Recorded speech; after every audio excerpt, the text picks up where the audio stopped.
देश का अन्न भंडार कहे जाने वाले पंजाब और हरियाणा में पानी की कमी अब बड़ी चिंता बनती जा रही है। हालात अब ऐसे हो चुके हैं कि किसानों को हर साल पानी के लिए जमीन में और ज्यादा गहराई तक खुदाई करवानी पड़ रही है। खेती का खर्च बढ़ता जा रहा है और कई गांवों में लोगों को पानी पीने की जो समस्या है वो झेलनी पड़ रही है। नमस्कार, मेरा नाम साक्षी मिश्रा है और आप देख रहे हैं अनकोट मीडिया। पंजाब के फाजिल्का, मानसा और संगरूर से लेकर हरियाणा के चरखी दादरी, सोनीपत और रोहतक तक जमीन के नीचे का जो पानी है वो तेजी से कम हो रहा है। पंजाब की पहचान बासमती चावल से है, लेकिन इस फसल को तैयार करने में बहुत ज्यादा पानी लगता है। 1 किलो बासमती उगाने के लिए करीब 4 से 5 हजार लीटर पानी की जरूरत पड़ती है और इसी वजह से सालों से जमीन के नीचे का जो पानी है वो लगातार निकाला जा रहा है। एक रिपोर्ट के मुताबिक पंजाब में हालात अब इतने गंभीर हो चुके हैं कि कई इलाकों में जमीन से जितना पानी निकाला जा रहा है उतना वापस नहीं पहुंच पा रहा है।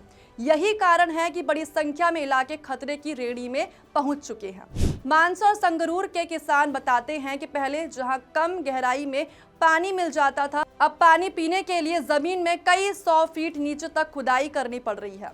इसका सीधा जो असर है वो किसानों की जेब पर पड़ रहा है। जो काम पहले कम खर्च में हो जाता था, अब उसके लिए लाखों रुपए खर्च करने पड़ रहे हैं। उधर हरियाणा के चरखी दादरी में भी यही तस्वीर सामने आई, जिसकी वजह से जो किसान है वो चिंता में आ चुके हैं।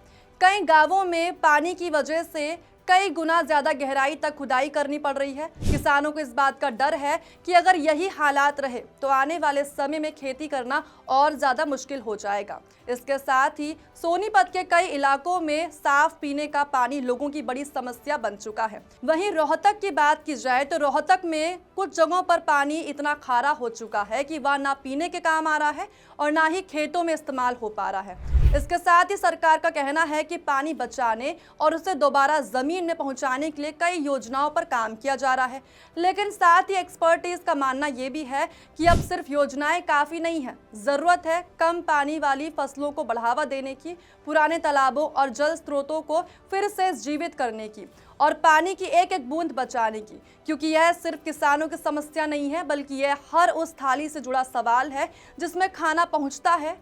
अगर समय रहते इस संकट को नहीं रोका गया तो आने वाले समय में इसका जो असर है वो खेती, गांवों और देश की खाद्य व्यवस्था पर भी पड़ सकता है। फिलहाल के लिए पंजाब और हरियाणा में घटता पानी एक साफ चेतावनी देता है। ऐसे में सवाल ये उठ रहा है, क्या हम आज पानी बचाने के लिए गंभीर कदम उठाएंगे या फिर कल बहुत देर हो जाएगी? आपका क्या कहना है? कमेंट में अपनी राय जरूर बताइएगा और ऐसे ही देखते रहे अनकोट मीडिया को। धन्यवाद।